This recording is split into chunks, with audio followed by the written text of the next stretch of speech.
First part में हमने देखा था कि ली बहुत ज्यादा सैड हो जाता है। उसने एक्सपेक्ट नहीं किया था कि इतना अच्छा परफॉर्म करने के बाद भी वो ऐसे लास्ट लास्ट पे ही आएगा। उसे ऐसे नाउम्मीद देखकर उसका एक फ्रेंड उसके पीछे पीछे आता है और कहता है कि दिल पर ना लो, तुमने बहुत अच्छा किया है। मार्शल आर्ट तो जबरदस्त थी ही सही, बस सोल डेवलपमेंट में उसकी बहुत गड़बड़ थी। लेकिन सोल डेवलपमेंट को बढ़ाने के लिए स्पेशल ट्रेनिंग चाहिए होती थी और स्पेशल मिंग ब्लड वेसल्स भी, जिसके लिए बहुत सारा पैसा चाहिए था। इसीलिए रिच क्लास, जिसको की क्लास कहा जाता था, वो हमेशा ऑर्डिनरी क्लास से आगे निकल जाती थी। उसका फ्रेंड ली को बहुत तसल्ली देता है ताकि किसी तरह से उसका मूड बेटर हो सके, लेकिन वो करने में कामयाब नहीं हो पाता। इतने में सामने से की क्लास गुजर रही होती है और उनको देखकर नॉर्मल क्लास के लोग ऐसे साइड पर हो जाते थे कि जैसे कोई राजा गुजर रहा हो। लेकिन ली कुछ खोया खोया बीच में चला जा रहा था। उसका फ्रेंड उसे साइड पकड़ता है क्योंकि की क्लास को प्रोटोकॉल देना था। और वहीं से गुजरते गुजरते वो लोग ही को भी देखते हैं। ही नंबर 1 आया था और लगता था कि जैसे ली का राइवल है। इतने में एक अनाउंसमेंट होती है, सारे स्टूडेंट्स को स्कूल ग्राउंड में बुलाया जाता है। यहाँ पर वो गर्ल शाओ भी गुजर रही थी, जिसे ली देख रहा होता है। उसका फ्रेंड कहता है कि ये हमारे स्कूल की गॉडेस है, इसे प्लीज इस तरह से मत देखो। मुझे लगता है कि ही का इसके साथ कपल बनेगा क्योंकि ये लोग फैमिली फ्रेंड्स भी हैं और दोनों बहुत बड़ी रिच फैमिली से बिलोंग करते हैं। कल को तुम्हारा दिल ना टूटे, इसलिए कहता हूँ इसको इस तरह मत देखा करो। और उसके बाद स्कूल ग्राउंड में एक मीटिंग होती है जिसमें सबको अनाउंस किया जाता है कि 100 डेज बाद उनका एंट्रेंस एग्जाम होने वाला है। वहां पर ही शियाओ को कहता है कि मैंने फैसला किया है हम दोनों इकट्ठे एक ही यूनिवर्सिटी में जाएंगे। लेकिन शियाओ उस टाइम पर किसी से मैसेज पर बात कर रही थी और ये बात ही ने भी नोटिस की थी। पीछे ली भी मैसेजिंग कर रहा था। ही को शक हो जाता है।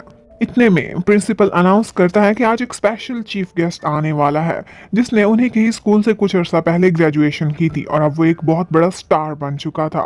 मार्शल आर्ट्स की दुनिया में उसे अगर सेलिब्रिटी कहा जाए तो गलत नहीं होगा, उसका नाम पिंग है ही था।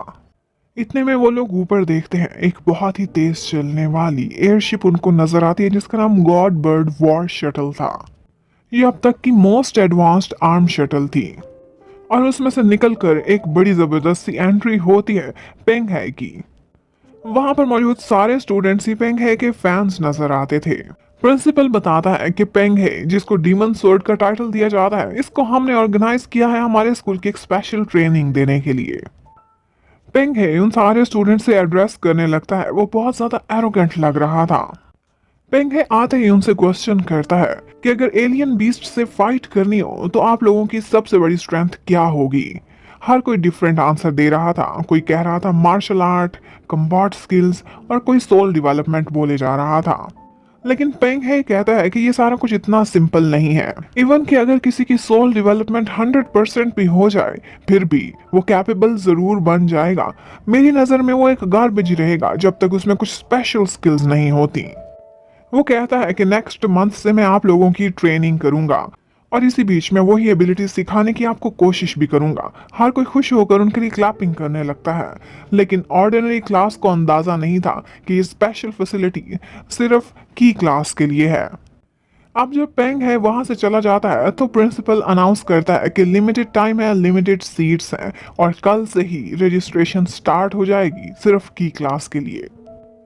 अब की क्लास की एलिजिबिलिटी सुनकर फौरन से ऑर्डिनरी क्लास वालों का मूड बहुत खराब हो जाता है। जबकि ली देखता है कि शियाओ एक तरफ को जा रही है तो वो भी उसके पीछे पीछे उसी रूम की तरफ बढ़ने लगता है। वो एक लैब टाइप का रूम था जिसमें वो देखता है कि एक स्पेशल चीज पड़ी हुई है और उस बॉल टाइप की चीज को देखकर ली एकदम खुश हो जाता है और वो उसका नाम लेता है गॉन्गलिंग 7 स्टार्स। ये 100 साल पुरानी एक एंटीक थी जो कि बहुत रेयर थी। श्याओ बताती है कि मेरी ग्रैंड माँ ने ये मेरे लिए छोड़ी थी, लेकिन अब ये खराब हो चुकी है। मुझे ये बहुत प्यारी है और बहुत इंपॉर्टेंट भी। वो चाहती थी कि ली इसे किसी तरह से फिक्स करने की कोशिश करे। एक्चुअली जैसा कि हम जानते हैं, ली का कबाड़ियों से ताल्लुक रहता था और वो गार्बेज शिप्स में से भी बहुत सी चीजें चुरा लेता था।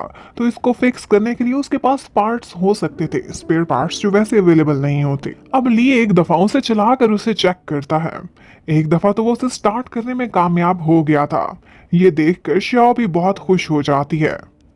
और वो उसकी सेटिंग को फिक्स करने की कोशिश करने लगता है तो यहाँ पर एक ग्रैंड माँ जैसी पुरानी सी फोटो आने लगती है, जो कि यकीनन श्याओ की ही ग्रैंड माँ होंगी।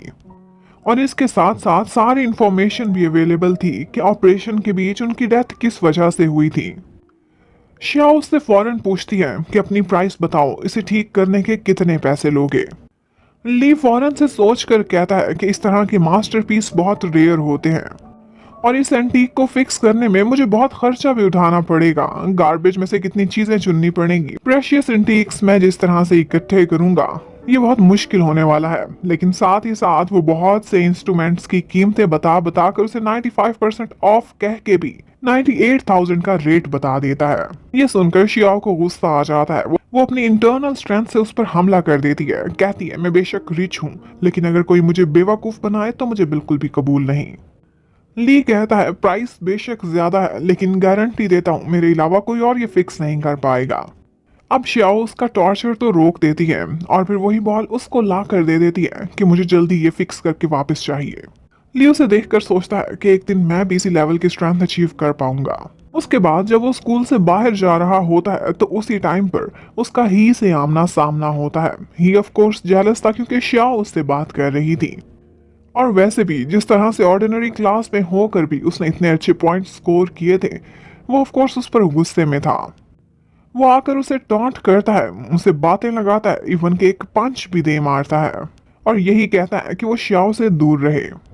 वो कहता है कि ना सिर्फ ली बल्कि पूरे की पूरी ऑर्डिनरी क्लास एक जंक है जिसे जंक यार्ड में ही होना चाहिए। उसके बाद ली बिल्कुल सैड सैड सा शहर के बाहर की तरफ जा रहा होता है। वहां पर आसमान में एक बुलेट ट्रेन का ट्रैक भी था। उसे ही की बातें बहुत ज्यादा चुभ गई थी और वो सोचता है कि वो भी एक दिन रियल ची मास्टर बन के दिखाएगा। इतने में वो देखता है कि ऊपर ट्रेन ट्रैक पर एक बूढ़ा आदमी खड़ा हुआ है जिसकी सारी बॉडी से कुछ एनर्जी निकलती हुई दिखाई दे रही है। वो सोचता है कि ये इस डेंजरस प्लेस पर क्यों खड़ा है। इतने में ट्रेन आने लगती है तो ली चीख चीख कर उसे कहता है कि प्लीज रास्ते से हट जाओ नहीं तो मारे जाओगे। और इतने में वो बूढ़ा आदमी अपने अंदर से कुछ एनर्जी जमा करता है और उस ट्रेन से टकरा जाता है। और इसके साथ ही ये पार्ट खत्म होता है। Thank you for watching, stay connected, bye bye.